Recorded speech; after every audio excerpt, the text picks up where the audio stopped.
Okay, well that should be better. Hi guys. Oh my god, wait. Yeah. Yeah, okay. We Was should it be good. muted? Yeah, I don't know why it was muted. It shouldn't be muted on this channel. Ugh. We were saying that... We were saying welcome. Welcome. And thanks for tuning in. It's been like a month since we last streamed. It's been like 6 weeks. Has it been 6 weeks? Yeah. I thought it was just a month. No, it's shameful. Well, thank you guys so much for being here. This is going to be a chill stream. We're not going to be doing a build, but we're just going to be talking about these two. And it shouldn't be mute anymore, but let's like wait a second until we get confirmation. Yeah, I want to make sure that. Yep, fixed. Okay. Cool. Thanks, guys. Sorry. For some reason, this channel should not be mute. For some reason, it was. Shouldn't be mute. But anyway, we were saying that it smells like spray paint in here, and John didn't know what the culprit was. It could be the Thermaltake build, which but it really shouldn't be. It shouldn't be. But John did paint some stuff for this EXO build in front of us as well. I also said that we used 17 cans of spray paint, or we said 16. 16 cans of spray paint, in which we sold out our local hardware store. We really did. Like 2 or 3 times. Yeah. And multiple stores for the spray paint. We almost had to order more, like from the company that makes it rather than Home Depot, because I was afraid of running out. And we've got, I think we've got 1 can left over. Oh, so we really only used 15 stone. cans. We burned through a lot of stone, but the iron grate. So, okay, so talking about this one. Yeah, so that's what we're going to be doing today. Swap over to handheld. Yeah.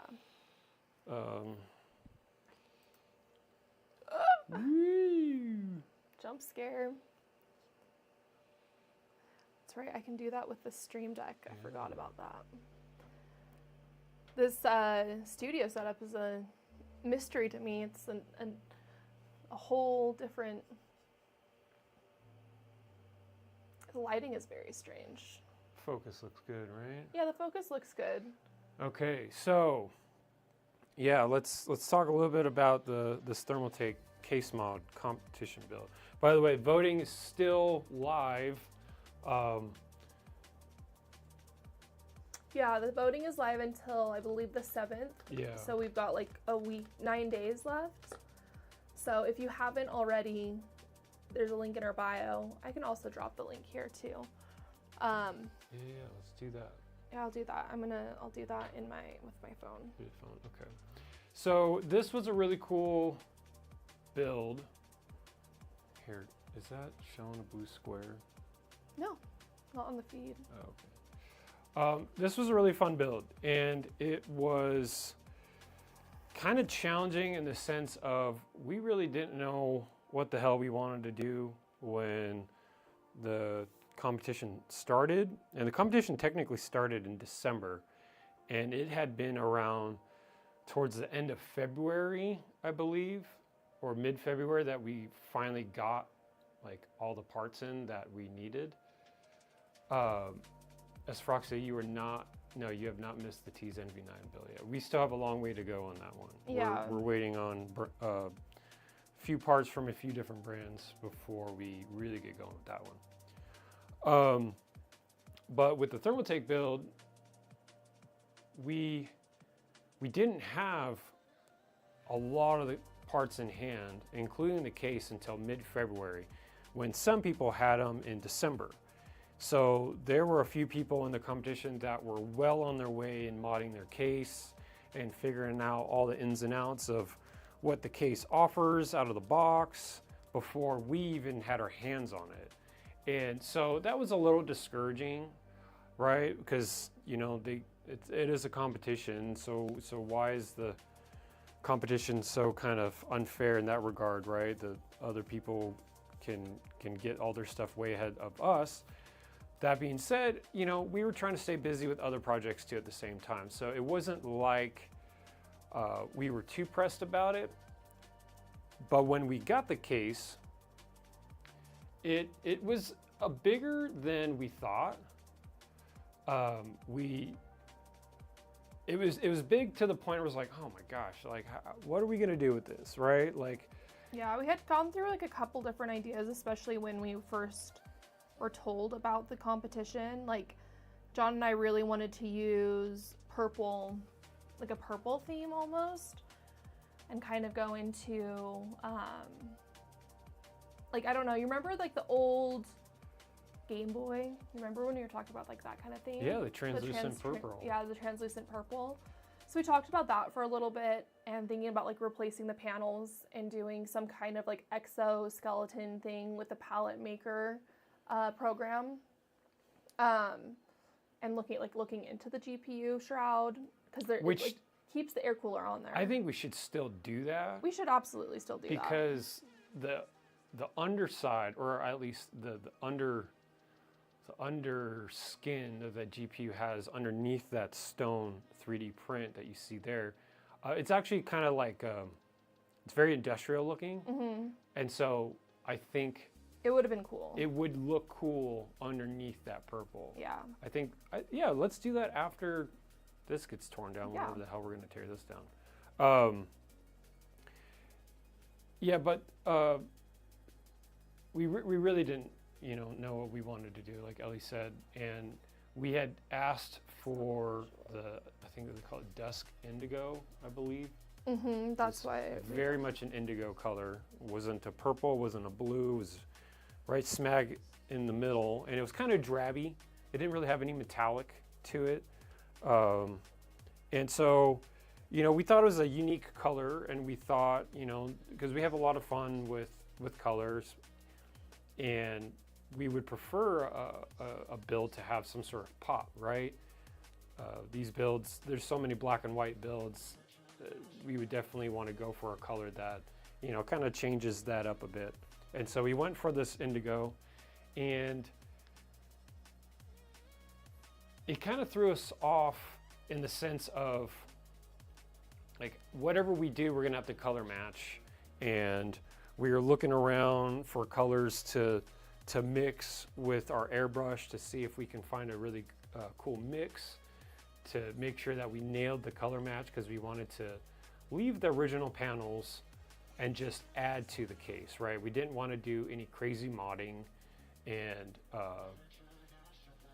hacking up the case and whatnot. So we definitely wanted to utilize the original purple, or indigo, I should say.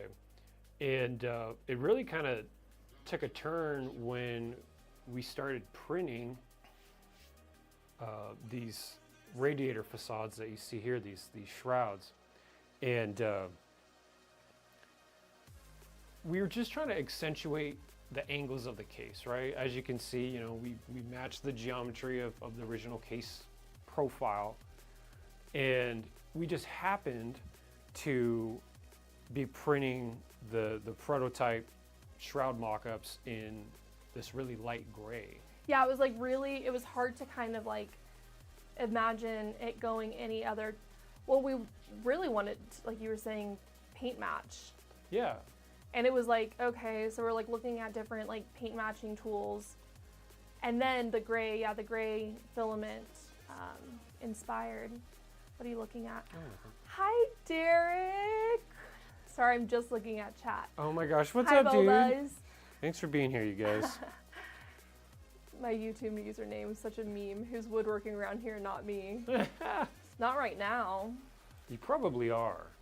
In which case, I hope or you you're are. in a crane. That way you or can have being the a stream dad. going on in the background while you're woodworking, and I think that's a pretty cool vibe. Chat, if you guys don't know Grimroot Studio, previously known as Rhodes PC, one of the best creative PC modders, I would say, out there. Does not give himself enough credit. No, not at all. He's the most humble dude I've ever met. Yeah. But anyway, going back to the case.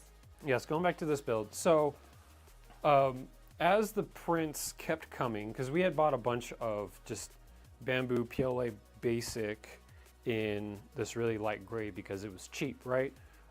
We normally do prototype mock-ups in either PLA basic or PLA matte because it is the cheapest of the filaments, and we can buy 8 rolls at a time or 8 spools at a time and not really stress too much about some of the cost of, doing a massive print and then realizing, oh, my sizing is wrong. I guess I got to do the whole thing over again. And so we just happened to grab gray. And as the gray prints kept coming, it started to really give off this brutalist concrete vibe, right? It's standing 10 feet from it, you're like, man, that could be concrete. For sure. Like that could be cool, right? And we've always wanted to do, like, brutalism architecture has always fascinated me. Yes, we also have a really cool, like, one of John's my favorite spots to go to in Utah is called, it's up in Snowbird, Utah, which is like the mountains, up at Cliff Spa. And if anyone Googles Snowbird Cliff Spa, you'll kind of see, holy moly, Willow fart counter. Oh, great. That's rank. That's disgusting. Well, like, I'm in her line of fire. Anyway, it looks very similar. It's that brutalist architecture vibe. And John and I have done a couple of, like, architectural builds lately. Like, if you saw our Gigabyte builds, our Aero builds that we did for CES, that one was also inspired from a local building. How we integrated the lighting into the PSU shroud. Mm-hmm. That is, and how it looks in that build is very, very similar to how we see it on the building, and we wanted to emulate that because it was awesome. I don't know what kind of architecture style that might be called. Which one? The one at the music hall. Oh, I don't know. But it was a really cool lighting effect. I feel and like honestly, it is kind of, I don't know, like brutalist, but like the inside is probably mid-century modern more so than anything. Sure, yeah, absolutely, because it was primarily wood, right? Yeah. So it was a big inspiration for us with that. And so we try and take our inspiration from things outside of the PC space, mainly because, honestly, the PC space is very cyclical. You see a lot of the same stuff, and you rarely see new cutting edge, real different things in this space. Like, for instance, the Stage AIO from Trikes. Right. And just like an AIO screen with 3 LCD screens on it. Kind of like I can't count how many companies are making that now. Right. Like one company comes out with it, and then all of a sudden you've got Everyone 20 other does companies. So it's like, okay, I guess that's the fad, right? So when it comes to this PC space, you really don't see that cool of insane different stuff, right? Yeah, you see it once and then you see it a million times. Right, Yeah. and that just becomes the norm. So we try and take our inspiration from outside the PC industry as a whole, and we find a lot of it through architecture. And I've been wanting to do a full concrete chassis for a while now. Like a legit concrete chassis. Like actual concrete. And I got a design all drawn up on Fusion, kind of ready to go. I obviously got to make a mold for it and all that, and I'm really looking forward to doing that someday. But as this build came together with all the prints and stuff, right, like we were saying, and just the shape of the case and how we kind of emphasize the profile of the case with the shrouds on the radiators, and how it's kind of hiding a lot of things and keeping things clean and simple. It's like, all right, well, I think we're going to have to just pivot here and get away from the indigo and go full, like, just concrete, right? We'll find a way to do a concrete texture and see how it goes from there, right? Yeah. And then came time to sand and prime and figure out some sort of painting process for this build. It was a multi-step process. Yeah, it was a 5-step. I'm just looking in chat. I'm seeing that we have some questions. How did you measure that case? Are you using 3D scanner? Are you just using other measurement tools like calipers or something? We are not using a 3D scanner. That would be super helpful if we were. It would be so helpful. But yeah, calipers is kind of our play right now. Yeah, and in fact, we even got some caliper help from our friends at Thermal Grizzly. Thermal Grizzly. Yeah. So calipers is the way. Well, I wouldn't like. Not as time goes not on. The way. It is the way that we did it. Right. It is a way. It is a way. It's not the way. Right. But yeah, we'll eventually, once we have a little bit more revenue, we'll probably look into some 3D scanners. And luckily, the technology, as well as like 3D printing, and probably in hand with 3D printing, has advanced so much, and they've become a lot more available. We could probably find one for a decent price. But like when we used to work in the auto industry, the 3D scanner we had was a tens of thousands dollar 3D scanner. I think at one point we were renting them because they were too expensive for the company to be like, dude, we can't. Right, and that's not the case anymore. There's companies that do offer things like that. So I also see a question about my my pump distro on my EXT Yasir. It is a custom piece from Steelkey Customs. However, I know that they would be more than happy to do one custom for you as well. Yeah. So we had actually, that was someone else's order. It was somebody else's order, and they canceled the order for whatever reason, and then I ended up with it. Yeah. So we had saw it on their site. Yeah, I think they put it on their website. It was a discounted price. I was like, oh man, this actually could work really well for the EXT. Yeah. Let's just get this one and we'll figure out a way to do it. I would say for the EXT setup though, in hindsight, I don't know if it's the most efficient dual pump distro because they're in serial. Right. They're not. Rather not. They're not parallel. Yeah. I would definitely recommend a dual pump parallel setup. Yeah. If you have any questions, or like Steelkey is very responsive on their Instagram, or if you have any questions about like dimensions or whatever, just DM us on Instagram and we can help you out with that. But it's a great distro. It's a beautiful piece. And I don't see it as much as I should because it's on the back of my EXT setup. Asphyxia, 3D scanners cost a fortune. I've heard you can utilize an iPhone for it. I was about to say that, and I've told John that a million times, but I don't know if it's like the designer in his mind where he doesn't want to accept that as a reality. I don't know. So, well, okay, some thoughts on that.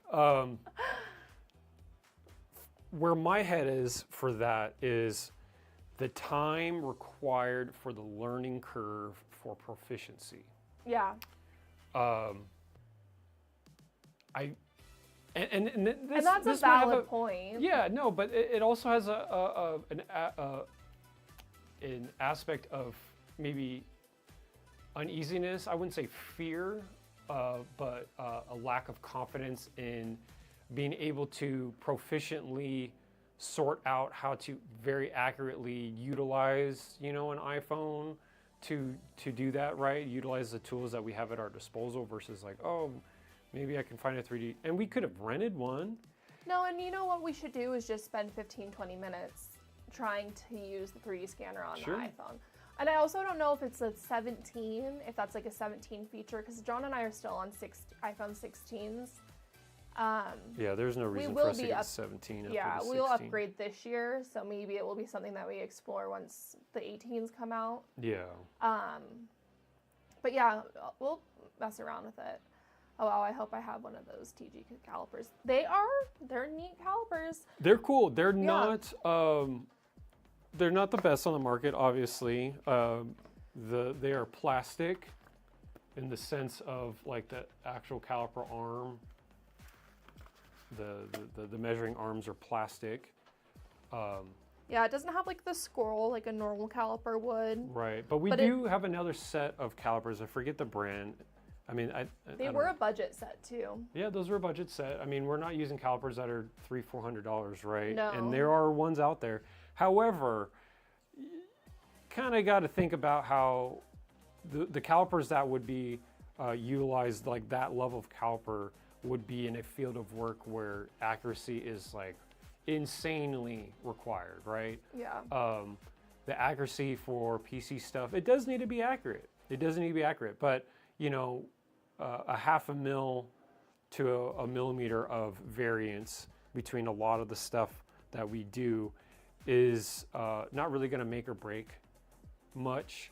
The only time when it really comes down to, you know, a millimeter tolerance being an actual issue is like if we're making a water block shroud or a distro shroud where the ports need to be lined up perfectly, right? Because otherwise you see that when the fittings are installed, you see gaps on one side or the other just because fitment isn't right. And sometimes the fittings don't even fit or can't even seal correctly because the shrouds are kind of inhibiting that. And so yes, millimeter does make a difference for that kind of thing. And you know what? That all that means is a second or third print to lock that down. Right, which is like, depending on what size the print is. Like this was a pain in the ass. When John and I were printing it, or throwing everything away from the printer, it was a whole lot of filament that the trial and error. Oh yeah. Like how many times did we reprint this bottom piece and top piece? Like 2 or 3 times? Yeah, 2 or 3 times. Yeah, we had done a full bottom and we had done a full top. And they just to realize perfect. that there were like pieces in the back that were stopping. And then there were aspects like, so this back piece, and it's kind of funny because you can't see it. You see this pink right here, but let me turn off this light and maybe you guys can see. So you see now it's like a little blue. So there's a electroluminescent panel behind those logos. Unfortunately, it only runs on 5 volts, so it's not very bright. That being said, when the lights are all off, you can see this lit up in a very light blue really well, and it actually looks really nice when all the lights are off. It's just really hard to photograph and kind of show. So that's why it kind of looks pink, because unfortunately the panel, when it's off, it does have a pink appearance. It's not white by any means. It's very interesting how the electroluminescent panel works. But so this piece actually ended up screwing up the first, or I think second iteration of this piece, because we did a raised face right here. And that's also because we also change things as we go as well. Yeah. We are like one step at a time kind of people when it comes to our builds. So it's like, okay, well, maybe we should put a panel there. Okay, well, that ruins our dimensions on our piece by X amount of millimeters or whatever it might be. And that happens a lot. Yeah, yeah. And I mean, I find that to be a better, I mean, it's not as efficient, right? It's not as efficient. But it's a little scary to do a lot at once and expect good results. And so when it comes to the 3D printing, especially on this build, we focused heavy on, I think actually the very first step, I'm like, okay, what do we want to do? Well, we want to relocate the GPU over here. We really enjoy relocating the GPU. I think the GPU, the original GPU location, it dictates a lot of how the build looks at the end of it, right? There's always a GPU there. The motherboard's always mounted in the traditional spot, obviously in a normal case. And so we wanted to remove that expectation of, okay, the GPU is going to go there, right? So we wanted to relocate it. And so that was our first thing that we had planned, is, okay, move the GPU and then design a shroud that will cover up as much as possible while still keeping it clean and simple, while still obviously showing off some Thermaltake goodness, because, right, that was certainly a huge aspect of the competition. Yeah, the competition. You needed to still show off a lot of Thermaltake stuff, yeah. Right? So, so when we designed the shroud, we had a pretty simple cutout for the GPU, and then we wanted to have the shroud go past the fittings and kind of just have this angled facade around the entirety of the case. And then obviously once you put once these shrouds are installed, you can't install the side panel anymore, right? That being said, we enjoy open air builds a lot more than closed ones. So we were happy to be like, okay, yeah, no, absolutely. Let's remove the glass entirely. Let's clean up those connectors for the glass on the bezel, by covering them with the shroud, right? Integrating the shroud as that, so to make it as seamless as possible with the rest of the case. And then let's go from there. So when we had designed this up, we hadn't designed the back panel yet. And so there's a piece of the design that went all the way back. And then it's like, okay, well, let's cover this up. Let's clean this up. And so we did. And when we added this little piece, we had to redo the whole print. I mean, we had to split them in half, right? Because our print bed is not this big. It's, you know, I would say it's about a third, but we could split them in half. This made the most sense. And so I think before that time, we haven't sealed them yet together. And so I was like, okay, well, at least I can reprint the second half. Right. And change that up. And so moving then on, I started doing everything in pieces so that in case some sort of fitment issue or we wanted to add something, we could print some of our designs in stages. So it's like, okay, well, if that aspect of the design changes, I can reprint just that part of the print. And then once everything fits, then we glue, seal, fill, primer, and oh, what the hell is that on me? That's my hair. That came from the dryer, didn't it? Yeah, that's so funny. And then after the bottom shroud was done and then this back piece was done, we moved on to the top shroud. And the top shroud geometry is actually a little bit different. We try to line up the radiators to be exactly parallel from one another, top and bottom. And we did, but even then there was still some geometry of the case that was a little bit different. And so that was pretty tough to navigate. And we went through a couple different top iterations as well. And we did have to account for our vertical GPU bracket that we plan on releasing one of these days, but we used one of the prototypes for this one just to secure the GPU in its location. And that'll actually be, you know, one aspect and a marketing thing that we will include for that GPU bracket when we release it is showing this build, because this build and how the GPU is mounted is entirely because of our upcoming vertical GPU relocation bracket. Yeah, and then the easy DIY fab right angle adapter. Oh, yeah, the 180. Oh, 180 yeah, adapter, the 180. Yeah. It came in so clutch. Let me see if I can zoom in and show you guys. But it's like so hidden right there, but you can see it. The fitment could not have been better. And so we used the easy DIY fabs because they had the lowest, I should say smallest dimensional 180 16-pin connector adapter that I had seen on the market.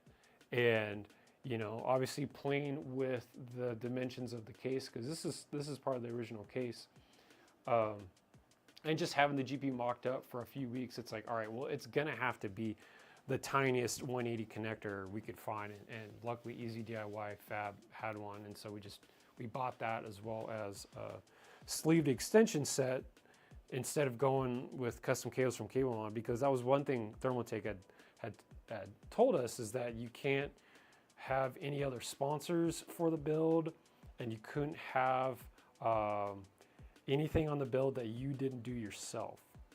And so that was a big aspect of like, okay, well, everything on this build we're gonna have to do ourselves. Right. We can't outsource any of it. And yeah, so we did.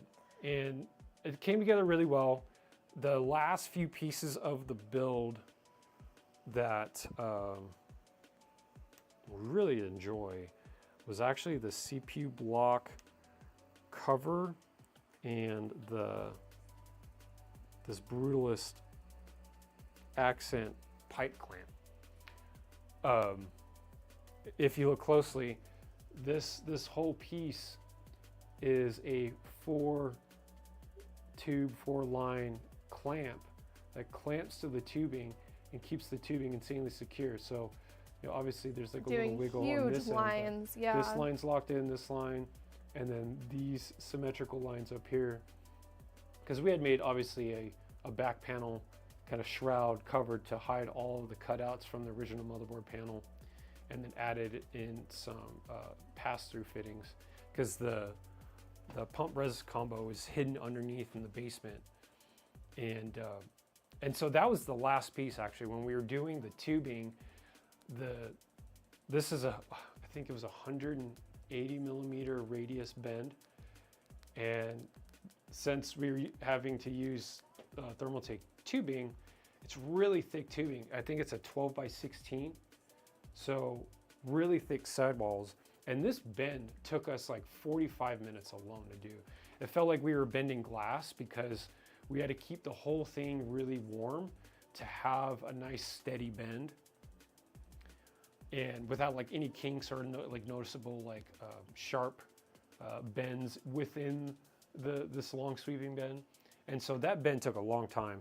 And once the bends were all installed, they sagged a little bit, and it kind of bummed me out because we were looking forward to having like really clean sweeping bends, and just the weight of them. Man, Willow stinks. I can't believe so that. bad. Yeah, Timmy, we're at number 2. That's like straight up rotten eggs. And it sucks because I moved, and then she moved closer to me. Yeah, she did, because she has to be next to you. That's insanity. I can't believe that. You are a stinky dog.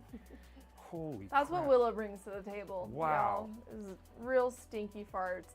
Derek had asked earlier, now where does the build go next? Hopefully nowhere. Yeah.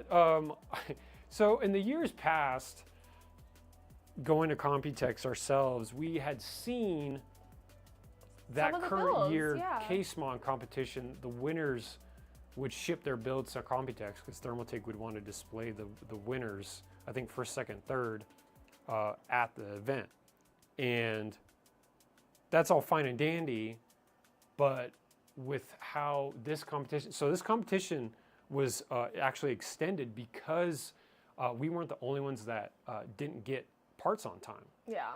I think there were 3 people, including us, that got parts way late.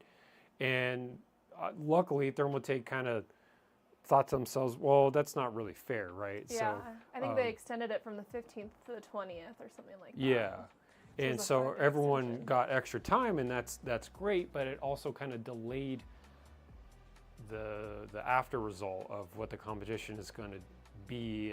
And with Computex coming at the end of May, and May 7th being the end of community voting. Yeah, that's like when we're on our way home from Computex. I personally just can't see Thermaltake saying, okay, first, second, and third place, we're going to ship your builds within 2 weeks. No. Oh, May 7th, yeah. Because it has to make to Taiwan. There's no way. There's no way. Shipping to Taiwan we're coming takes back forever. June 7th. But yeah, yeah, I don't understand. We'll see what happens. It's our first time being part of this competition. We don't know if we keep the build or if it goes elsewhere. It doesn't really make much of a difference to us, but hopefully we don't have to ship it. Because yeah, no, I mean, like, winning this thing would be cool, but like, we've kind of known that we're not going to win this competition from the very beginning. Yeah. And that's not because we don't care. We care a lot. I mean, you guys would, if you follow me on Instagram, you saw how many days we were sanding in a row. And so we put a lot of manpower and hours into this, but yeah, there's so much talent. These people who are also the other modders, there's 7 other modders, I believe. They're all very talented, and so and they have, sometimes I feel like other people have way more resources at their disposal than we have. Like, we're not welders, we don't do a lot with like milling or metal, or, I mean, obviously we do a lot with metal, but like none by ourselves, unfortunately, at least not nowadays. We have a manufacturer that helps us with that, but yeah. So yeah, a lot of these parts were designed on, you used Fusion for this one, right, as well? Or did you use... Wait, what was that? What program did you use? Did you use Fusion for this? Oh, yeah. I see the question. how does the build process go? Like, did you design on Fusion 360 for the case body, kind of like Alex does from BitTech? And how about the loop? Did you just follow your instinct? So it's definitely, there's definitely some foresight in conjunction with, you know, we do use Fusion, but when we were using Fusion for this build, we started with the shrouds. One aspect about this build is, so Thermaltake used to have soft tube fittings, and when they had said, hey, send us the list of parts that you want for the competition, we obviously asked for soft tube fittings. Yeah, we wanted to do some sleeve tubing, right? Like that's kind of what we've brought to this space is in such a big ways. Sleeve soft tubing is such a departure from hard tubing, and it's very much within the Liquid House identity for our builds, and so of course we wanted to integrate that, right? So we had asked for soft tube fittings. We wanted to do some hard tube and some soft tube. So we wanted to do a hybrid tubing scenario for this build, and unfortunately Thermaltake was like, we actually don't have any more of those. We discontinued them, I think, at the end of 2024, and so they literally had zero stock, not even one's left over. And I said, okay, well, can we use fittings from other brands? I know this is a Thermaltake only competition, and which case I said, sure, you can use stuff that we don't specifically make, right? Including, for instance, the pass-through fittings. Those pass-through fittings are Thermal Grizzly pass-throughs, but Thermaltake doesn't even make pass-through fittings, and so that was still greenlit for us to do, right? We could utilize another brand pass-throughs because Thermaltake just no branding on it, right? And luckily, Thermal Grizzly doesn't have any on the pass-throughs in any way, and obviously fittings would cover that up anyway. But with the soft tube fitting dilemma, I had thought about coming up with some like 3D printed like shrouds that would go over an existing company tubing fitting that would be done in the same stone. And I think that would be fun to do in the future.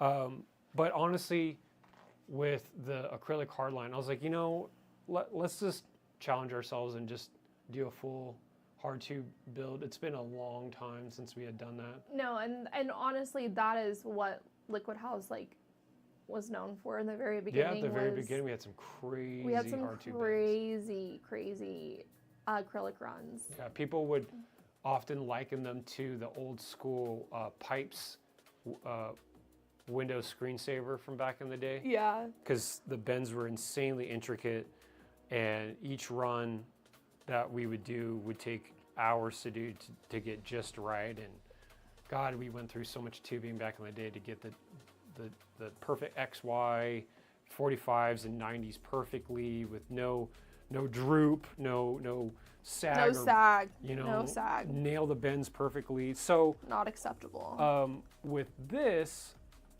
as the build came together, and we were thinking, okay, well, if this build's going to be like a really clean, like brutalist theme, then the tubing needs to kind of reflect that as well, and it needs to be clean and simple, but at the same time organic and a little elegant in the sense of like it can't be wacky soft tubes. Right. So I was like, okay, well, let's just do hard tube. We'll stick with it.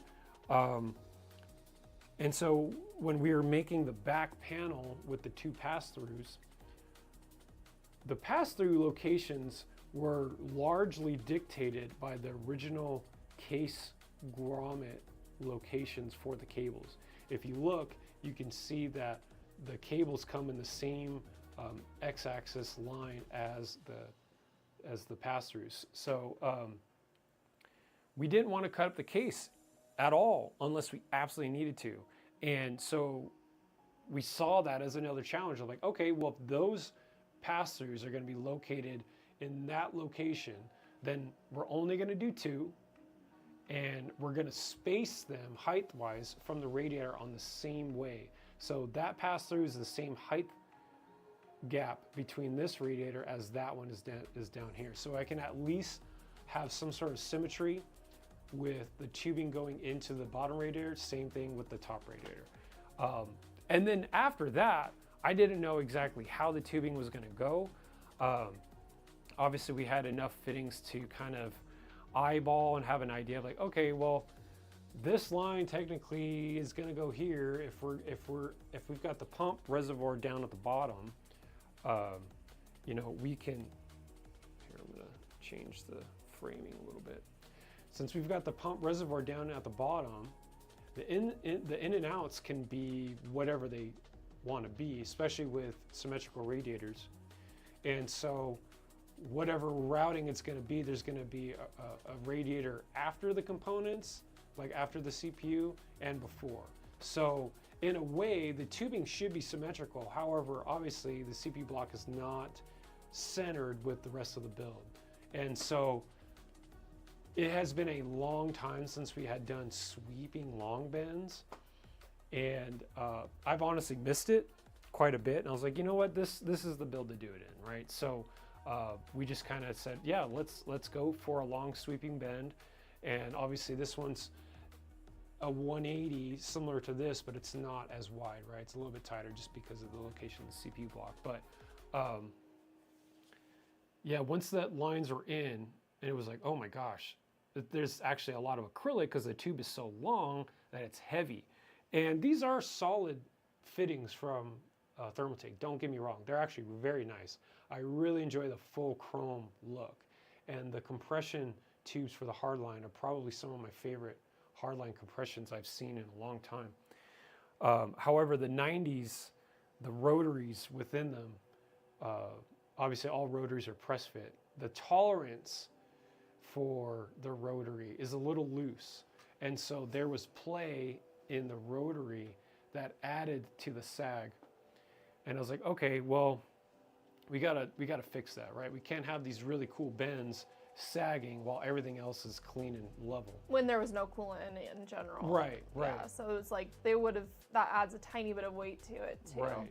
And since you've got hardline locked in from the radiator and essentially anchored also right here because of the pass-through fitting, these lines coming out of the motherboard panel are absolutely anchored in every way. And so I was like, okay, well, let's just add a really long pipe clamp, because we have done 3D printed pipe clamps before. I think our first one was the Ducky build. The Ducky. Yeah, we did like 8-bit style tube clamps, and those are just with 2 tubes, right? So it's like, okay, so held up the line, pulled out the caliper, measured the distance between each line, and then drawed it up in Fusion, made it into a 2-piece, obviously, so that we can tighten it and it actually clamps on to the tubing. Like these aren't going to go anywhere. Like the whole build moves before I can even budge this thing. And once I was designing that, it was like, you know what? There's a big gap right here. And I know that we had like this motherboard shroud that kind of like blends in with the rest of the concrete. It's like, dude, that is prime location for like a really cool abstract brutalist accent piece. And so these are actually screwed in from the back side. And so when we assembled the tube clamp, we had all the lines disconnected. And so we had all the tubes clamped together as one. And then we just came in and then attached each line individually. And as soon as these, because obviously we did these first, as soon as those went in, the tubing literally was just rock solid. And it was just like, okay, yeah, I'm just gonna tighten here, tighten here, tighten here, tighten there. And it was locked in. So it actually turned out pretty well. And then it was like, this shouldn't be clear fluid. No. We need some sort of contrast color. Yeah, we need right? a color. And I initially thought of the indigo, but Actually, I'm very happy that we did the blue because I think the blue goes really well with the concrete. And you mean purple, the indigo purple? Yeah, the indigo purple. I was thinking about doing the indigo just as like a callback to the original case color. Right. But no, blue is like definitely the call. Yeah, blue is the play. It's very icy and Hi Dave, welcome to the stream. Yo, what's up, Dave? Thanks for being here, man. Appreciate you. Appreciate your support. But yeah, that's our Thermaltake build. Yep. I did Project put the Brutalist. If you scroll up in chat a little bit, if you've been here, you can see the link. If you vote for us, that would be greatly appreciated. You don't have to, but it would be appreciated. We're quite far behind on votes. Oh yeah, Pakistan's kicking our ass, man. To be honest, well freaking deserved. Yeah, like Pakistan's build is outstanding. It actually brought some true Pakistani culture to the build, and that was freaking awesome. So yeah, ours is not the best build by far, but we did put a lot of work into it. Yeah, no, and that was the whole goal, right? It's like, yes, it's a competition, and you know, we'll try and do a cool build, but we wanted to do a build that we would personally enjoy. We didn't want to go crazy over the top. Oh, because it's a competition, let's go crazy and do something like this or something like that. It's like, well, yeah, we're more like less is more kind of people. Yeah, and if we're going to do something, we want to do it in a unique way, in a clean way, and I think this was a really cool, unique build that really completely changes the vibe of what this case is, because it's still very much the View 600, but just seen in a completely different light, right? So really enjoy this build. Hope you guys enjoy this build too. And you know, like Ellie said, if you guys haven't voted for the Thermaltake case mod, head over to that link that Ellie put in chat. You will have to make an account on the Thermaltake forums. But it's not a spam-y thing. My mom is like our momager. She's been very like aware that it does not spam your account for emails. Oh, yeah, like it's just for like it's just for to the forum. voting. And honestly, I think we should just bring back forums anyways. Social media has killed forums over the years, and there's been a lot of PC forums that have died. And I really admire Thermaltake for not giving up and actually finding a really cool avenue for injecting some life back into the forums, right? Kind of requiring people to like, hey, join our forum, then you can vote, you can be part of it. But one aspect about it is that apparently there is a giveaway for everyone who signs up for an account and votes for the case mod competition this year. So I don't recall what is being given away, but there is a giveaway that Thermaltake is running for anyone who votes. So if you guys haven't voted already, head over to the link Ellie put in chat and shoot us a vote, and we'd really appreciate it. All right, so now that we've talked about Project Brutalist for the past, felt like hour maybe? Have we been talking about this build for an hour? I think. We are going to talk about our just released EXO modular test bench chassis that we're super excited about, and it's been, oh man, I think we got the first one made in September 2024, so it's been almost 2 years of development. And even then, I had been designing the EXO a few months before September, so it might be damn near close to 2 years of development around this build. So let me change the camera a bit here.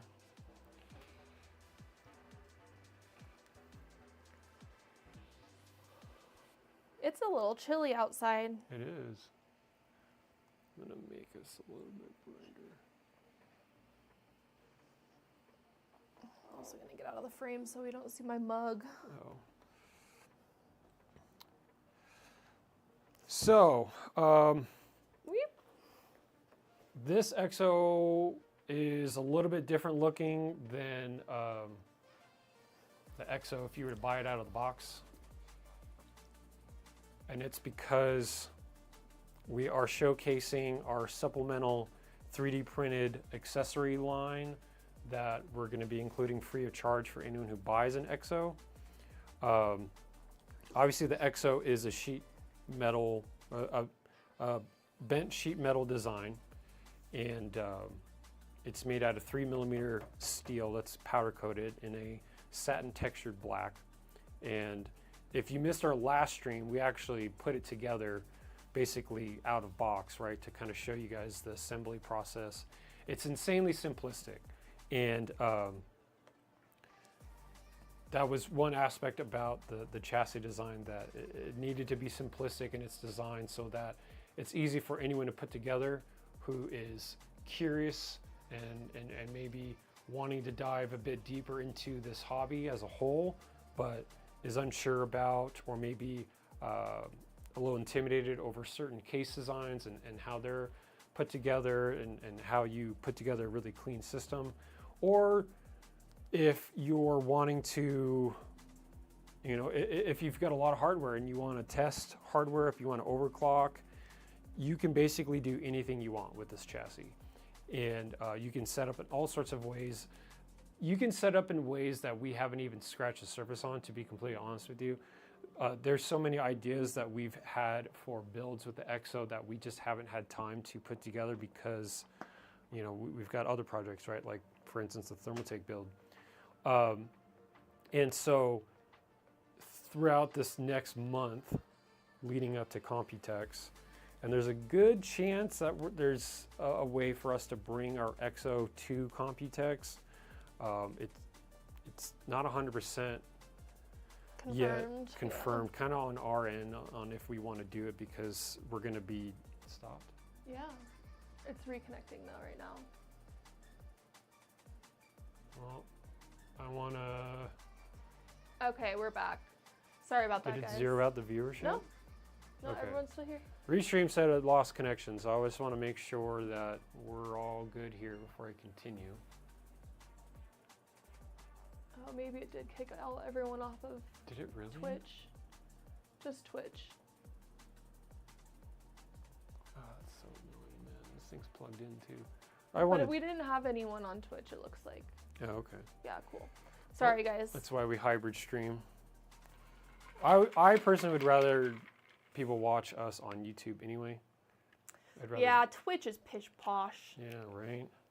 I think YouTube is the play. Okay, cool. Dave's still here. Sweet. That means we're still connected. All right. So, yeah. So obviously, if you guys follow us on social media, we have been, you know, and just if you watched our past stream on YouTube, I know it was like a month ago, but you can see the EXO kind of for what it is, right? It's very much an exoskeleton test bench chassis that you can set up upright. You can lay it down as a traditional test bench. You know, some of our Discord members, we've had some brainstorm sessions, and we even kind of sorted out that you can essentially swap the motherboard panel with the back panel and have the build actually on the inside. So this can be a case if you want it. And that was also a big push for us for creating these 3D printed facades, so that if you wanted to have an enclosed build utilizing the EXO, you could swap the motherboard panel and put it on the bottom and have the X panel, that's normally the bottom panel or the back panel, have that on top. We do plan on having some facade covers with 3D prints for the X panel in case someone wanted to do something like that. But that's just another example of, like, you could absolutely do that because this build is a perfect square. It's fully symmetrical in every way. You know, we did set this thing up in a way that you can stand it up, and I wanted to show you guys the 3D printed feet as an accessory. So these are extended feet from the original rubber feet that you would get from the EXO. And here I'll show you guys. So the original rubber feet that you get with the EXO is about, I don't know, 1/2 inch, 3/4 inch tall rubber feet. And they do the job just fine. There's nothing wrong with them, and that's obviously why we're including them with every EXO purchase. However, this is a chassis that is designed and specialized to be customized in all sorts of fun ways. including different feet, right? The holes for the feet are just M4 screws or M4 tap threads. So there are tons of turntable feet, case feet that you can find on Amazon, other websites. I think even Performance PC sells different stylized case feet. And they all have M4 or M4 screw sized holes for them, which is why we went with that size thread for the feet. So you can throw any kind of feet on this if you want for like test bench mode, but the radiator brackets that are holding all the radiators, holding the feet, holding the pump reservoir combo on this side, they're all the same. So they can be used in all sort of different ways. And so because of that, you can put the feet that normally go on the bottom here on the side. However, we came up with these 3D printed feet to extend and make it a bit more taller in case you wanted to go that route. So I will stand this up to show you guys that this thing can also be set up as a full standing chassis. It doesn't have to be a test bench by any means. And this is, I absolutely love this, right? We had a lot of inspiration over the years when Liquid House was really starting to gain traction. One of the very first companies that wanted to work with us was Eric at Beast Designs. Eric is an absolute sweetheart. We love him to death. And obviously we were a little bummed when he decided to kind of pull away from chassis sales and manufacturing and slow down Beast just because he was busy with his family business. But one aspect about his chassis that were a lot of fun was that you could orient them in all sorts of ways. And we found more fun flipping his chassis on their face rather than just having the build out of the box, right? As he originally designed it to be. And I'm not saying his original designs were bad. No, it's just what we like to do. It was a cool design to say, hey, oh my gosh, this could work it's flipped over 90 omnidirectional. degrees. Right, yeah. Right. So we have not forgotten that aspect. And that was one thing with the EXO that we wanted to also integrate and say, hey, it doesn't have to be a test bench. It can be an open air frame, and you can do all sorts of crazy stuff in a vertical way. Obviously, you can see the motherboard I/O is facing down. But again, this is a square. This is fully symmetrical. So you can flip it around. You can have the I/O up. You can have the I/O to the left as traditional, or you can flip it inverted and have the I/O on the right, right? It's literally whatever you want to do. And so obviously with that, we had to come up with a way to take care of the GPU and have it be supported, have SAG support in any orientation. And so that's kind of also what's being employed here with this setup. Do you know what the dimensions of the case is exactly? I'm like looking at it, it's like probably like 15 by 15. Oh, I know. Someone asked on 5 on Instagram. Yeah. I didn't know off the top of my head because I used to. But let's measure it. I'm guessing 15. I am going to measure just the metal edges. Not I'm the... not going to 3D print edges. But just going 14 and a half, perfect. Okay, and then what is the depth? Depth is 4.5? Nope, 6 inches. Okay. So 14 and a half by 6. And obviously this is a flat pack design, so everything breaks down. It doesn't ship like this, obviously. You have to put it together, but we don't have any plans for a distro yet. I mean, things are always changing, so that could change in the future. And then also you ask if there's a vertical GPU mount. It does come with both the traditional and vertical GPU mount options. So yes, brackets for both orientations. Yep. It also comes with this beautiful EXO fan grill. So I didn't have time to install it. And that it's in a nice diffused bead blasted. Bead blasted So this is a really fun grill that I think goes really well with the vibe of the build. And it just so happens to be perfect for a 3-fan radiator setup, right? I was actually very stoked on this design. I was like, wow, I can't believe the EXO works so well. That was like one of the first original designs of it too. Like that was... Yeah, I think I just nailed this almost first try on this. So you will get this grill as well.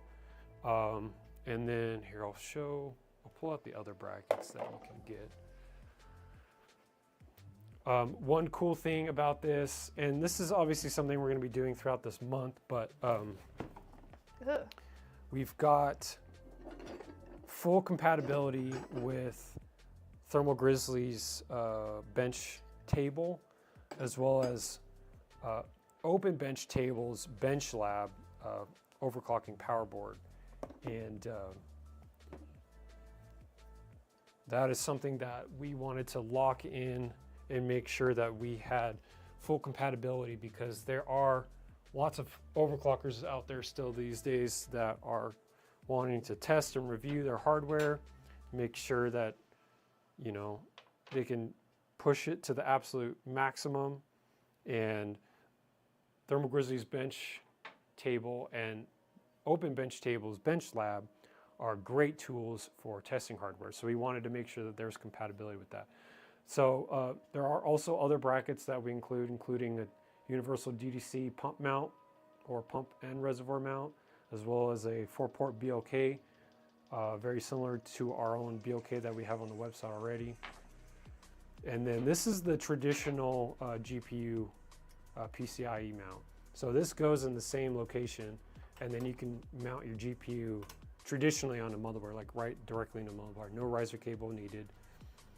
And then if you're to go about that, this bracket that supports this orientation, you swap it out for a long reach sag bracket that hovers just below the GPU. So a lot of GPU sag brackets out there on the market are really in your face and large, and they really don't need to be. And I don't think they at all need to be an aspect of any case. Like, look at this massive GPU bracket. Like, okay, I want to see the GPU. I don't care about the bracket that holds it up. Right. So it's very stealth. Yeah, this is a very stealth sag bracket that mounts in the same location as this, and it holds up the GPU with ease. And then obviously, so this is the radiator brackets that are used on every side of the chassis. This, you can see the taps right here that hold the feet.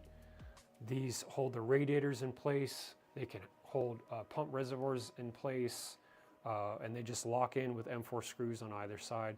You can rotate them. I've wanted to do like a crazy 45-degree radiator that sits like this, because you know you can rotate these. They don't have to play parallel or perpendicular to any of the panels. So you can fully rotate them and position them however you see fit. So.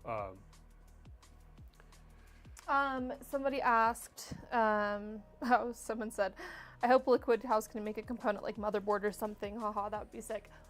Agreed. That would be great. We do have people at, like, I think it was Gigabyte, maybe. They're like, I work for Gigabyte. I designed that motherboard. I would love to work for Liquid House one day. And we were That's like, right. We would love for you to work for Liquid House one day. When we were posting content about their build, yeah, and they saw it. So if anyone's involved in any of the AIB partners, so like Asus, Gigabyte, or MSI, you should let them know that you would like a Liquid House design, and maybe they could collaborate with us on something like that. But as far as the radiator brackets go, do they swing either direction or are they static? They are part of... Yeah, they can swing. So we showed this off with the prototype EXO in a few builds in the past, but in this configuration, the bracket is set up like this, right? Obviously it's on the inside. That's what these two screws are. So it's this bracket right here and right here. And they're set up in a way that the radiator is protruding from the edge of the plates, right? However, you can swap them 180 and have the radiator more recessed. Yep. I I haven't. Inverted, I suppose. What's that? More like inverted, I suppose. Yeah. But the radiator does sit recessed quite a bit. Right. You know, you've got about 3/4 of an inch of recessed radiator within this panel edge that actually provides a really cool aesthetic because you get some overhang from these panels overhanging on the radiator, and it looks really cool. And you can absolutely set that up in a recessed way. So yeah, you can flip these around. You can do whatever you want with them. Like I was saying, I want to do like a 45 right here and have a radiator like that, and just do something crazy and wacky, just as like another way to illustrate that you can do all sorts of cool stuff with this. It's very, very modular with all the accessories that we include with the case chassis. It's incredibly modular. We do have some upgraded feet. These feet are originally for a turntable, but like I was saying earlier, all the hole sizes for turntable feet are meant for M4 screws, which is why we made sure that the threads for case feet would be M4. So if you want to upgrade your feet, you can. Obviously, I don't think we're going to be offering upgraded, like these are nice CNC anodized turntable feet, but these are actually from MNPC Tech. Bill is an old OG in the space, and he might even still be selling these on his website, so you might want to check that out, mnpctech.com. And so these are his case feet, and they're meant to be universal case feet. You can put them all sorts of cases if the case allows it, right? So that was one thing we wanted to make sure is this case would allow custom feet. There is another dimensional hole. You can't see it because these case feet hide it, but there is another hole set on either side. And this is something that calls back way before I had started Liquid House in 2017.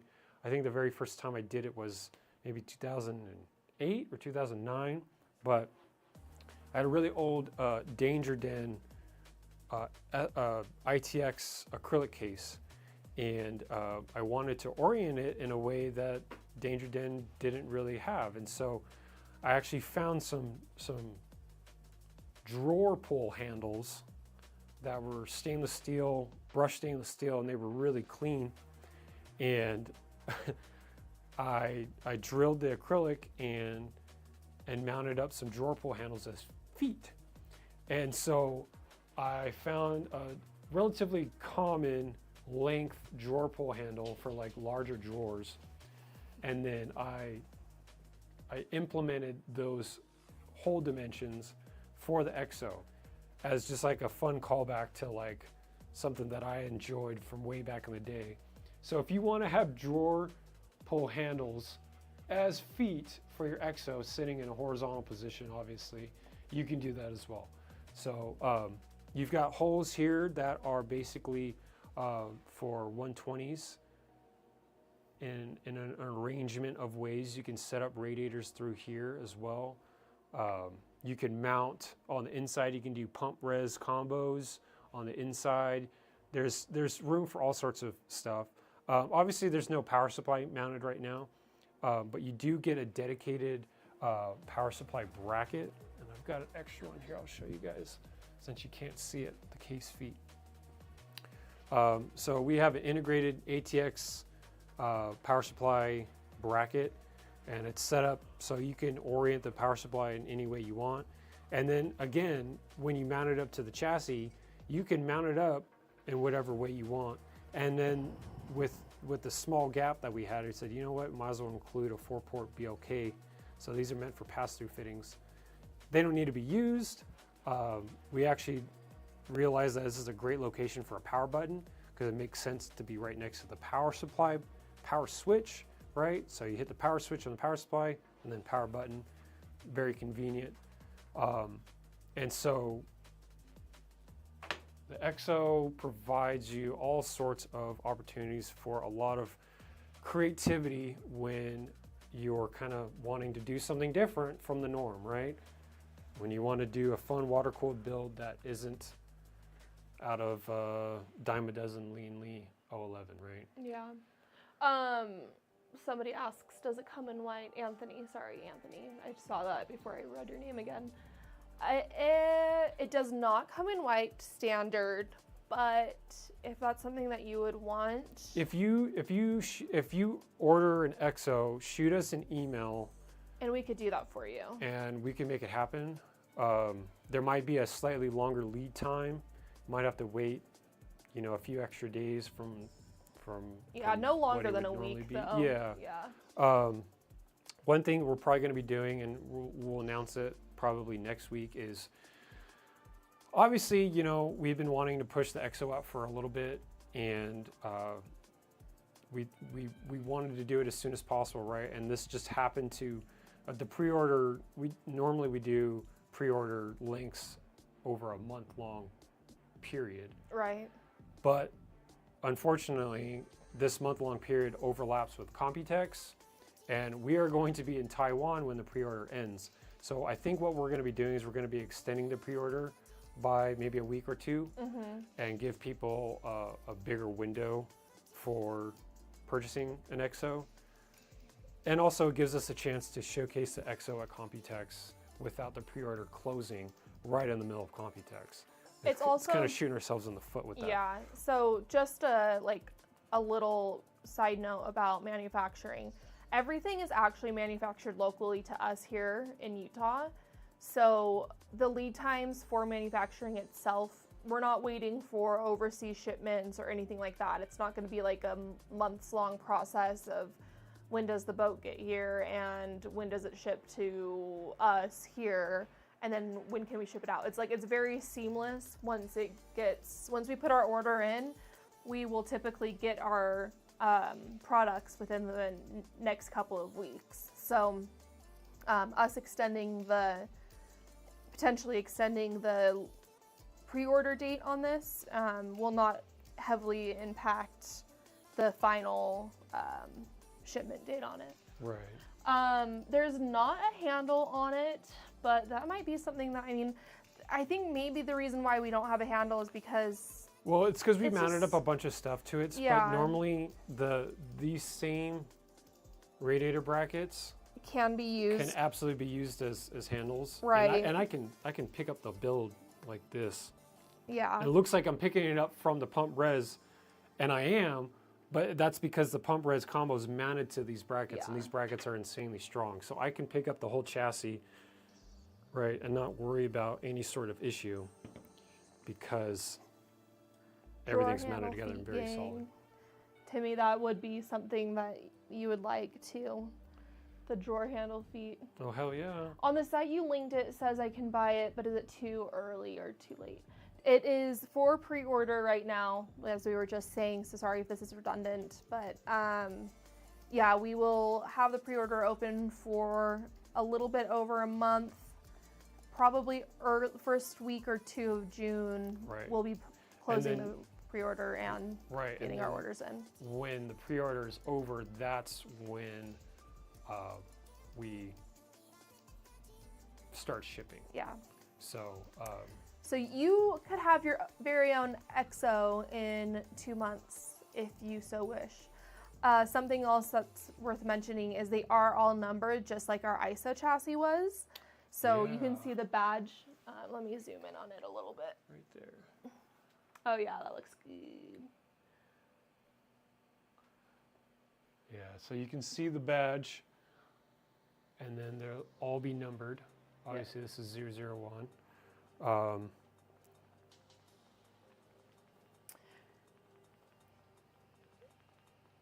There we go. But yeah, the EXO badge is pretty cool. How did you come up with that idea? Is it came from function first or came from the Liquid House design aesthetics first? Maybe a little bit of both. Yeah, we're Oh my always gosh, gonna someone stick... ordered an EXO. Oh my gosh, that's awesome. Thank you so much. If you're watching the stream, we really appreciate the support. Wow, that's amazing. Thank you so much. Looking forward to having you mess with your EXO, man. Yeah. That's great. Thank you so much for your order. It's funny. So, the design, the Liquid House aesthetic, right? I've been doing this a long time. I built my first like full PC in 2006. So it has been a full 20 years of building PCs. And over that much time of just very much enjoying this hobby, there's a lot of stuff over that duration of time that's like, you know what? I really want to see this in a case, or I really want to, it'd be cool if someone did this or someone did that, right? Well, for us, you know, luckily we've got the opportunity to be like, you know what? Be the change you want to see in the world, right? And so a lot of our designs implement ideas that have been developing in my head for 20 years, right? Things that I've wanted to see, chassis provide that over the past 20 years. And, you know, I've built in a lot of cases, I have been restricted by those 6 walls, right? A normal box case, I guess it's 8. But I've been restricted by cases so much over the years. Not saying it's a bad thing to have a PC in a case, but I have found a lot more enjoyment with open air chassis design, just open air chassis in general. And so when it came time to, you know what, let's have our own chassis line, they're all gonna be open air because I don't want to build another box. There's a million different cases out there and they all have the same thing. They've got the same 8 walls. There may be different dimensions, but they're the same 8 walls, right? And so I wanted to do something where those walls weren't at all a factor for anyone. And so I very much enjoy the open air chassis idea as a whole, and implementing what I've wanted to see in the PC space over the 20-year period, I guess has in a way organically grown that Liquid House aesthetic.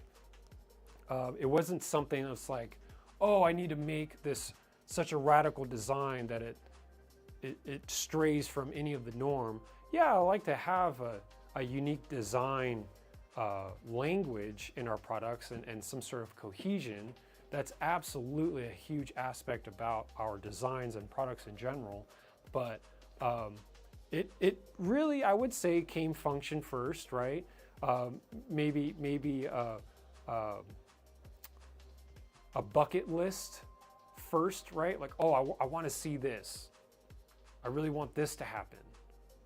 Okay, well, I'm going to make it happen with this design. Whatever this design is going to implement, it's going to implement the things that I want to see as, yeah, no one's done that before, so I'm going to do it, right? That's kind of where that had come from, and it just kind of developed manifested organically. From there. Yeah, manifested from there. So, yeah, that's kind of where it came from. Anthony, I wish I could tell you that you are getting number 1, but we are numbering them in the order in which we have received them. However, if there is a number that you like, we can maybe work some things out for you. I mean, I don't think we're set on having 1. What do you mean? The number 1 chassis. I was thinking we could get 000. Oh. So if you would like number 1, and because you're here, I would not be opposed to that.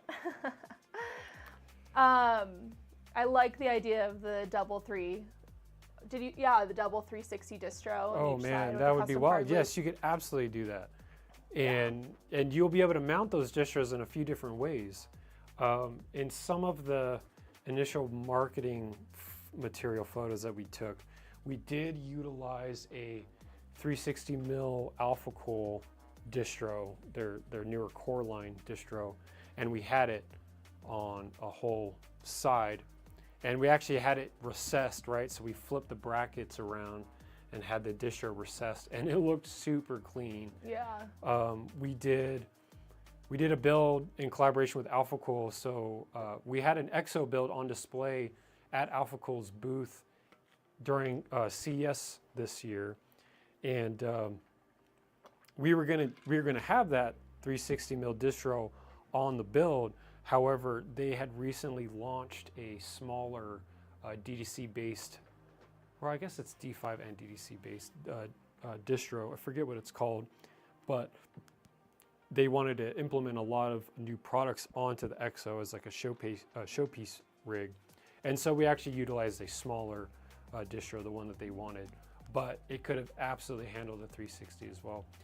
There is one actual aspect that we haven't talked about, and it's not employed on this specific build configuration, but it's a really cool feature that I think will help a lot of people. So obviously what you see here is we got two 360 mil radiators, right? And obviously it holds two 360s, no problem. You can do four 360s if you wanted to, because you can also recess the power supply and have it tucked away behind. So in a way, you could throw as many radiators on this as possible. And you don't even have to have them horizontal. You can set them up vertically. If you lay this chassis down, you can go upwards with the radiators, right? In a way, you can have, what, 12 distros or 12 radiators set up on this, all set up vertically. And I thought it would actually be fun to have like 120, or I'm sorry, like a 240, 360, 420, 560, and different radiators, and make the radiators look like skyscrapers. Oh yeah. Like all towering around, and have like the hardware be like the small city. Like I thought that would be fun, and that's absolutely something we can do. However, we are also offering, or including, these are 120 to 140 adapter plates. So the inside holes, which are the dimensions of a 120 mil fan, they are threaded. And so say if you had, one of these radiator brackets mounted, right here, whatever, wherever on the case, but you have a 140 base radiator, right? So say like a 420 or a 560 or even a 280. What you would do is you throw a screw from the backside, it threads into here, and we've got 10 mil spacers that we include to bridge, to space the gap out a little bit. And what it does is becomes a 140 based bracket. And the reason we didn't go with a 140 space bracket off from the very get-go is because it actually changed up the geometry quite a bit on the case. It made the case very tall, because when you're bending sheet metal and bending 3 mil steel, you need a sizable gap of just material. So if you've got the slot cutouts just to the edge of the bend, it's going to warp those slots, and it's also going to potentially warp the bend. So we wanted to make sure we had a clean bend and also clean slots. So if we stretched it out with this same size gap, the EXO became very fat, and we didn't want it to be very fat. And so we decided to keep this rail. This rail is actually a little bit wider than a 120, just to give you a little bit of lateral wiggle room. And so that's why we have these 120 to 140 adapter plates, so that if you do have 140 based radiators or fans or distros or whatnot, you can still mount them to these rails, and it'll fit within the confines of the rail. Obviously, I would recommend running the 140 to 120 plates that would be installed on these protruding, because I haven't actually tried doing it, because obviously they fit within the confines here, but the tolerance is very tight. So, and some radiators are very fat, so I don't know if you could do a 140 distro or radiator recessed with this adapter plate in mind. But for the most part, if you're going to be throwing big size radiators on here, I don't think the protruding orientation of these radiator mounts are going to matter much to you. So yeah, just wanted to make sure that we included that, because I didn't want to forget about that. But that's basically it, you guys. Yeah, I want to go to chat real quick, because there's a few messages that we're behind on. David asked how many will be produced. We don't know yet. This is a pre-order, so that will the pre-order will determine how many will get produced. Yeah, absolutely. for example, like we had gotten more ISOs produced than what we sold in the pre-order. So we had like 2 or 3 months after we had the ISOs were sold, we had a couple more to sell. That could happen this time or it could not. So that being said, it's like, I don't know. I think that this is kind of a timeless design. Not saying that the ISO's not, but it's possible that this will be something that people can order at any point. However, the more we sell, the more we can manufacture and the better quantity we get and better pricing we get. So they would probably be more expensive if they sell out. I think what we'll do... And have to manufacture one by one. Yeah, to be honest, I think what we'll do is we'll do batch runs. Yeah, I think we'll do some batch runs. Yeah. That's not a bad idea. We'll have this initial pre-order, right? It's essentially a first edition. Yeah. First batch, and then we'll probably do a second batch later in the year. Yeah, maybe like October or something, Yeah. September, Q3. But yeah, so I hope that answers your question, but it's kind of convoluted. But yeah, I see that you've been designing your own cases since 2022. It's honestly the way to go. That's kind of what we've been doing. And we do love our traditional cases. Like people have mentioned here, I am literally upgrading from an NV7 to an NV9 for my personal build. I do have an ISO myself, but Yep, it's gorgeous. It's gorgeous, but I do love the traditional case as well as these open air cases. So I have a little bit of best of both worlds with that one. Xfroxia says, you do very unique stuff. I'll definitely give you that. Giving me inspiration to do my NV9 build, sleeved NV9 builds. Thanks, Xfroxia. That's a really sweet. And Rand says, you inspired me to build 3 years ago. Thanks for continuing to share your creativity. Oh, that's awesome. I have chills. You guys, it means so much to us that we are able to do this. It's not something that we take for granted. I'm not going to get on my soapbox for very long, but it's pretty cool that we have the opportunity to do this and inspire people. And John and I have a lot of plans, and a lot of them seem bigger than ourselves sometimes, like just not possible with just the two of us. So, I mean, every time we go to shows, whether it be CES or Computex, or every time we do a new project, like we did the V8 build with Cooler Master, like we're always looking for bigger opportunities and making connections with people, and not just a human level, but also in like a design level, because we would like to get this stuff to you in more efficient ways, if that makes sense. Like basically every penny we make from this business we put right back into it, so minus like living expenses. So it's just like, I don't know, it would be nice to finally have somebody take us under their wing, if you will, and help us along the way and get us, elevate us in some way that, I don't know, we're not business people. We're literally car heads turned computer builders.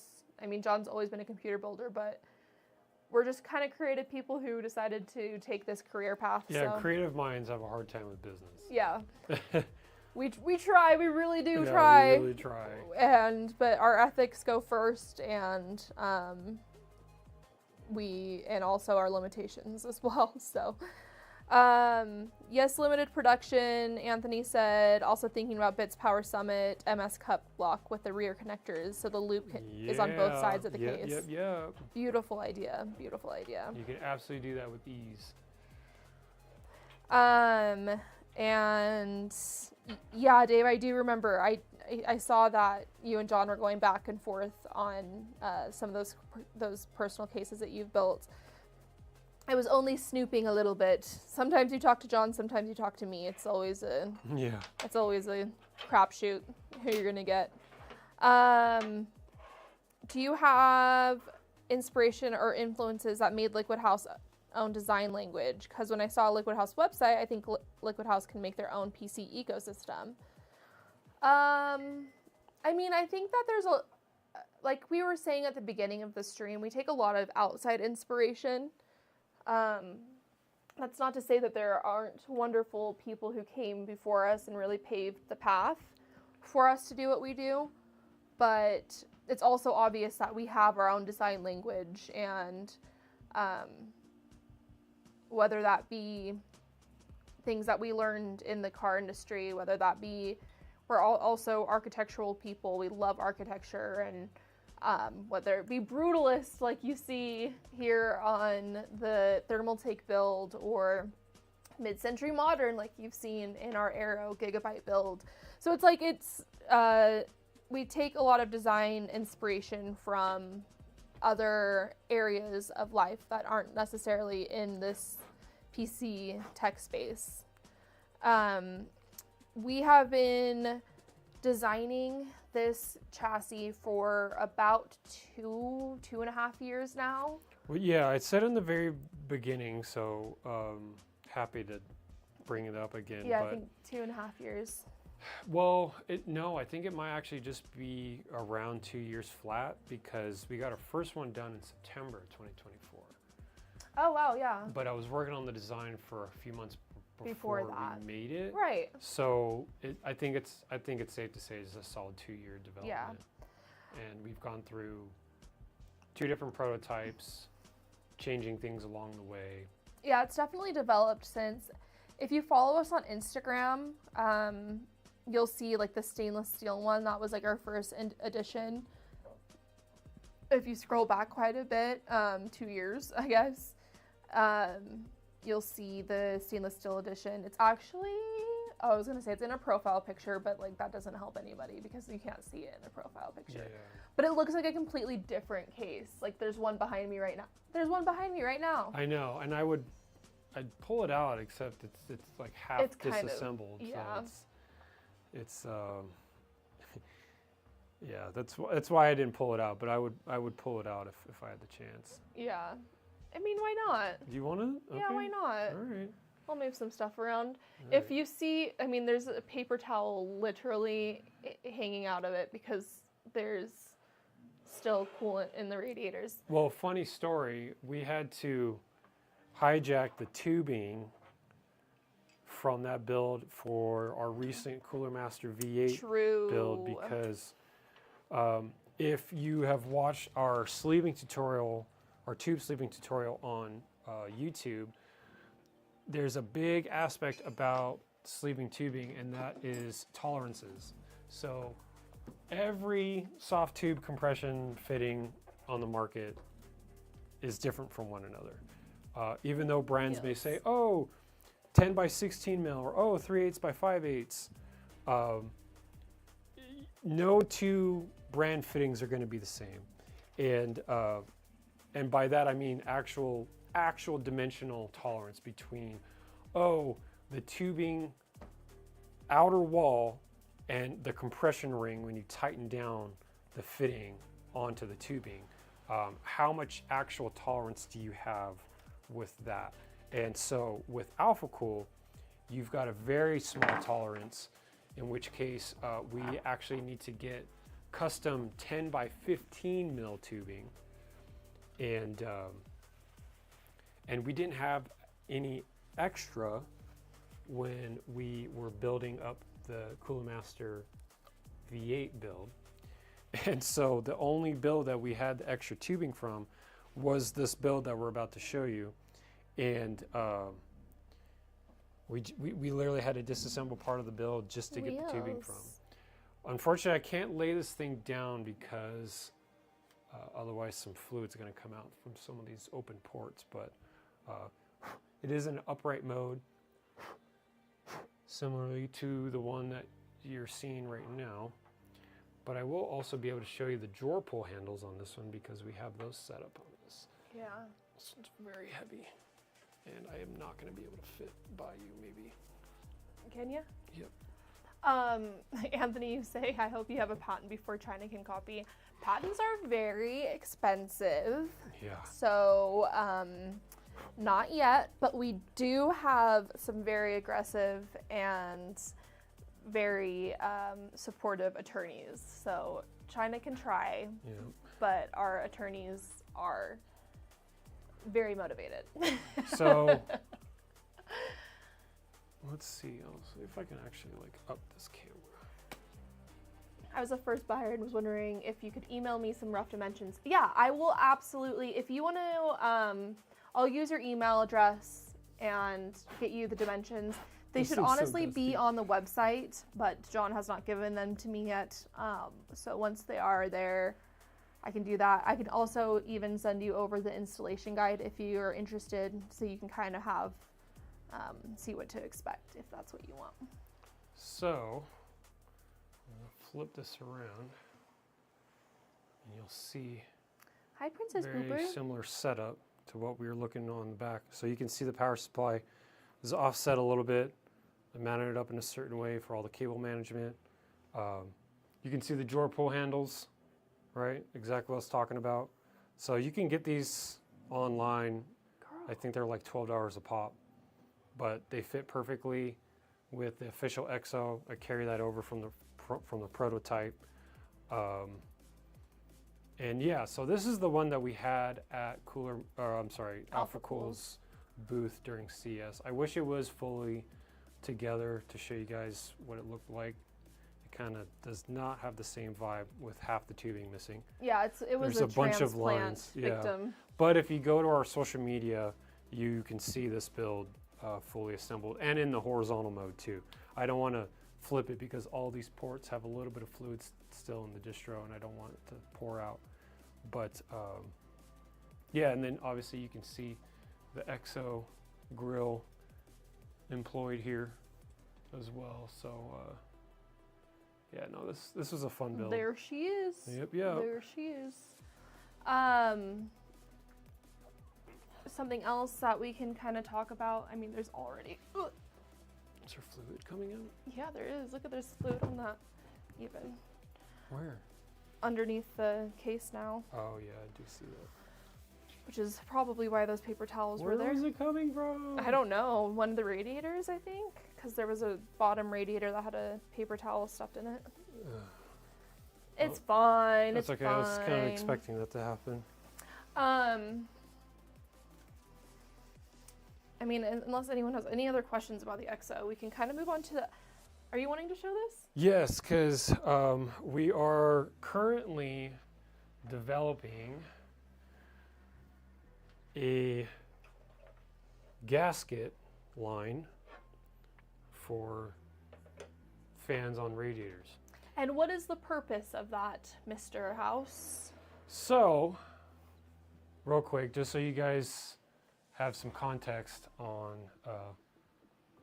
these gaskets, they are orange, and we got them in orange mainly because it was a cheaper color to get made early, test some fitment and squish factor, right? That's got to be the right durometer silicone for proper sealing, but also a visualization thing so you guys can see the gasket in action and not have a black gasket on a black radiator with black/gray fans.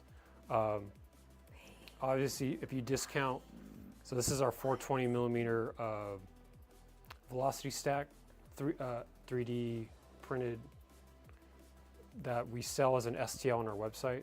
And then we did have some fun with a thermoform.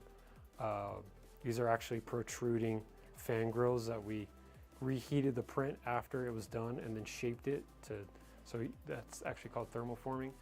However, disregarding that, we're going to talk about the gaskets. So we are not going to, so we originally had these little logo tabs and we thought they'd be cool, right? We were talking a lot about during the stream, Liquid House branding. And obviously we are going to try and maybe chase some sort of branding for the gaskets. That being said, a gasket is a gasket is a gasket. We don't think a gasket needs to be branded. And so we will be getting rid of these little tabs. And the final gaskets will be black. And so, tabless. Yes, and tablets, no logos. So we're going to be doing black silicone gaskets for 120 mil fans, 140 mil fans, 180 mil fans, and 200 mil fans. And we have found that those are the size fans most commonly used for radiators.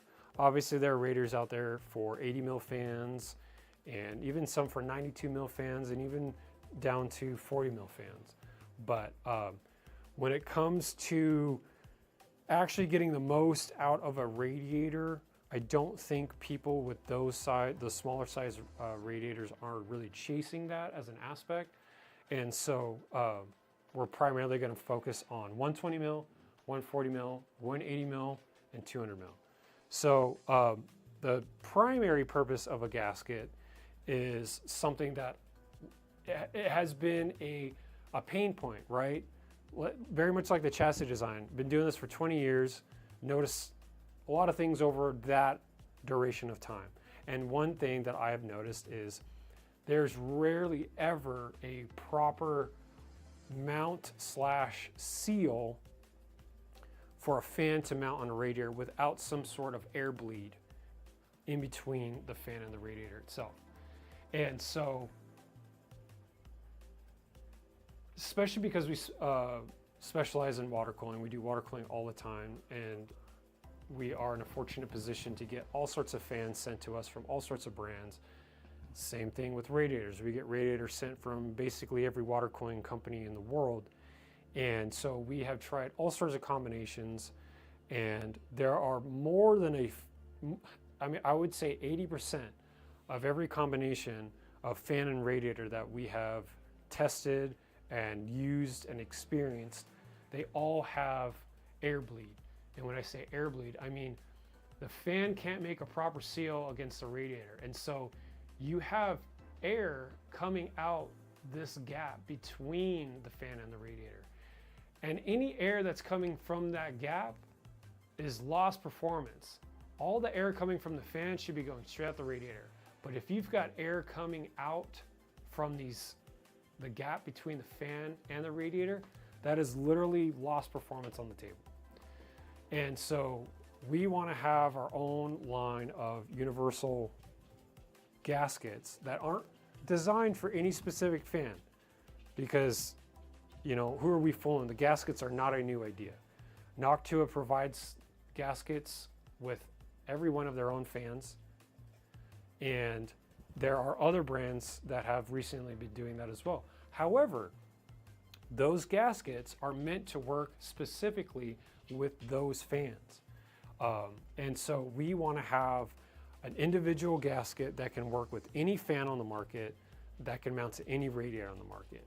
And so that's one thing that we have been working on, and we still kind of technically are working on. This was our this is actually our second iteration of a gasket. I'll show you this, the first. The first we had them made with neoprene, and the durometer was way tougher. They basically had no squish. I mean, not any kind of squish that would make sense for this kind of application. Neoprene and I can't remember the other rubber. There's two different rubbers here, but that would make more sense on an automotive application, where the bolts going into whatever gasket this would seal, the bolts are 3 times the size. The torque is 4 times the amount. And so the durometer doesn't need to be as soft for something like that. But with these scenarios, the durometer needs to be quite soft so that you've got very fine thread screws, right? Like these are M3 screws, very fine thread. You can't put so much force on those threads and hope that a seal can be made because the durometer is too hard, right? So I think we've locked in on the silicone we're going to go with and the durometer we're going to go with, and it doesn't require much more force for a total gasket seal, and so you can completely eliminate any air bleed and actually get your true fan's performance through your radiator rather than any potential performance loss because of the gap. And I will say, a lot of the air bleed that we have experienced have come from integrated anti-vibration rubberized corners on fans. fan technology has definitely improved a lot over the past 20 years of my PC building career. Fans used to be very mid, I would say. There were a few brands that stood out. Obviously, some of the OG kings of water cooling, like Scythe's Gentle Typhoon fans, right? Those come to mind right away. And Noctua has obviously been developing their fan technology and have made great strides. However, they started somewhere, and so the fan tech, the technology behind the fans themselves have certainly grown. And so with that, I think the anti-vibrational rubber pads that are included with most fans these days aren't really a necessity. I think if more than anything, they are a marketing gimmick that they can slap on a list of features for a fan and say, okay, we can charge $2 more now because we just included rubberized corners. We can say that they are anti-vibrational, they reduce noise. Okay, that's fine, but a lot of the motors have seen technology strides too within the fans. And so these motors don't vibrate the same way that they used to years past. And so because of that, the anti-vibrational pads aren't really that much of a necessity. And when you apply that same kind of ideology to a radiator, well, then those same anti-vibrational rubber pads become gap makers. They become spacers between the fan and the radiator. You need a true seal between the fan and the radiator to get proper performance out of your fan going through the radiator. So those anti-vibrational pads actually kind of create a ton of gap between the two. And so you get a lot of air loss out the side, and that air could be going through the radiator if properly sealed. So these gaskets are actually going to combat anti-vibrational pads. So you don't need to rip them off the fan. You can still leave them on. The silicone is a soft enough durometer to squish around the anti-vibrational pads on various fans and still create a true seal between the radiator and the fan. So we're really looking forward to locking in on the finalized gasket design and shooting our order through our manufacturer, our US based. Like always, we try and keep almost all the stuff that we do US based. So we found a rubber parts manufacturer, I think in Arkansas or something. And they make some really good stuff. And so they're going to be manufacturing our silicone gaskets for us. And so probably pretty soon we're going to be putting them on the website. Obviously we got to get them in and get some photos and all that stuff. And I would like to do some visualizations rather than testing, because if we try to do some testing, it's going to take a lot longer. But we want to do airflow visualizations with obviously good old fog maker. Stop it. And we'll go from there in terms of like getting that photographed and on video, so you guys can see. Because I mean, we've got it before, where you can see them coming out the edges in between the radiator and the fan. So it'll be really cool to visualize that and show you guys what the gaskets can do in terms of changing that. But really looking forward to the gaskets. Again, they're going to be in 120, 140, 180, and 200. And Jay's 2 cents claimed in a video that spacing fans far away from rods also increases performance if sealed, if I remember correctly. Yeah, absolutely. And to illustrate that, Timothy, if you look closely, you can see this gap between the radiator channels and fins and the edge of the radiator. So AlphaCool has employed their own spacing system for that very reason. Because, and the reason for that is very specific. Obviously, when you're looking at one of these fans, you see the blades on the outside, but you see a dead spot from the motor in the center. So there are water cooling companies that have employed their own spacing for the radiators to reduce the dead spot in the center from the motor, because there's obviously, if you were to mount a fan right directly onto the fin stack of a radiator, you will get a dead spot of no airflow, right? It's the motors, you can't move air right behind it. So that gap is employed to kind of equalize the airflow. And yeah, in a way, because these are, I think it's 2 mils thick. So in a way, if you want to look at it like that, these gaskets also provide 2 millimeter additional space to reduce that dead zone within the center of the motor anyway as well. So that is, a side effect benefit of utilizing these gaskets. Have you considered one-piece gaskets for radiators, or are those not necessary?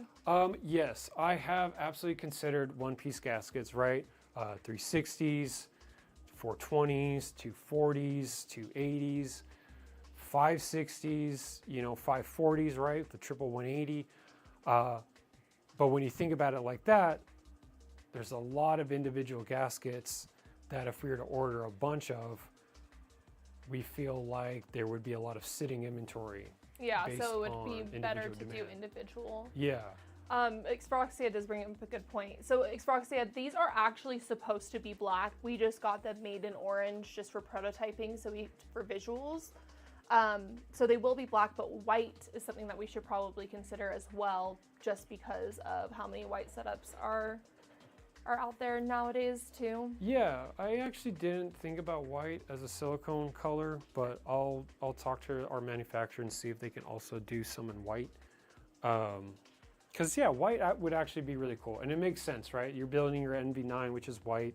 It'd be cool to be able to benefit from the gasket if in an all-white build you don't want black gaskets to completely throw that aesthetic, right? So that actually makes a ton of sense, and I appreciate that suggestion because, yeah. Yeah. But yeah, no, in terms of like the single piece for like big rads or just the individuals, the way I see it is we're aiming for these gaskets to be relatively cheap. So I don't want anyone to have any hesitation of like, oh, you know what? Because they connect, because they're singles, I'll just cut the connecting piece because the seal really needs to happen on the inside. If we just have the connectors between each single in the center, that silicone in there can potentially block some airflow. I don't want anyone to hesitate and say, oh yeah, you know what, I'm just gonna cut that, right, with some scissors, because the silicone's really soft, so you can just cut it with scissors, no problem. So I want these gaskets to be cheap enough to not have anyone have any hesitation of like, oh yeah, I'm just gonna snip them, no big deal. I get my seal on the outside, and that's what really matters. I don't need that sitting silicone in between these two fans, or between these two fans to impede any airflow. So yeah, I would encourage cutting of the material, knowing what kind of radiator set you're gonna have, right? And if you change it up later and you wanna buy some more gaskets, the gaskets will be there, right? So yeah, I wanted to show off these. Plan on posting them on our social media pretty soon, but I wanted you guys to kind of have a first look on them. And then obviously also want to remind everyone about our EXT-V3, which is our latest universal radiator stand version 3. Real quick, the tags are not going to be part of it. That's just prototype, and we have decided to move forward without the tags. Sorry, continue. Oh yeah, no, the tags, we thought it was a funny little branded thing. There's just no way to brand gaskets, and so we thought the tabs might be cool, but seeing them, it's a very 50-50 on how I feel about them, and I don't want that to detract anyone from wanting them. Yeah. Obviously, I had thought as well, I was like, well, in the same line of thought of like, oh yeah, cut the material in the center to not block any airflow. They could easily cut the tabs off too. Right. It would not hurt my feelings. But we're still not doing it. Yeah, no. Even though Tim said that the tabs are growing on him. Yeah, for sure. I can see why the tabs, like, they have like a funny industrial vibe to them in a way, right? Like, they especially remind individually. me of like I don't know, like when you get a bag or something like that. It's like a nice little tag that comes on a bag. Yeah, absolutely. Yeah, but so. V3, EXT, sorry, I'm like looking at the XO and thinking about the ISO, and I'm like, oh, what acronym am I going for? The V3 EXT. It's 3/16, which is I think 3.5 mil thick, or something like that. Thick steel powder coat, in the same finish as the XO. Holds up dual 560s without any issue whatsoever. We've got a few customers on our Discord channel that have shared their setups, and they are quite immense, and this thing does not budge in the slightest bit. With the V3, we also implemented mounting holes so that you can mount them under your desk or on a wall.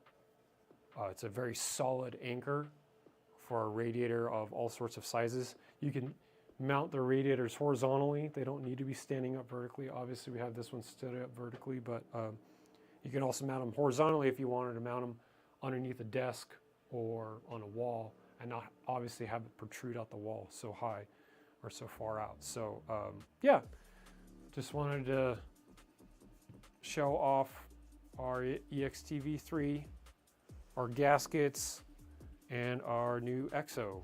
And our Thermaltake build. So again, if anybody hasn't voted already and you want to vote, no pressure. There is, I should just swap the camera. You can do it. Yeah.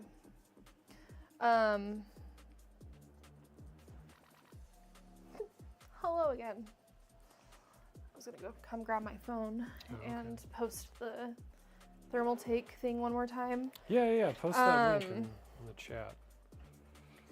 Anyway, let's see if I can get that and screenshotted it so I could copy it.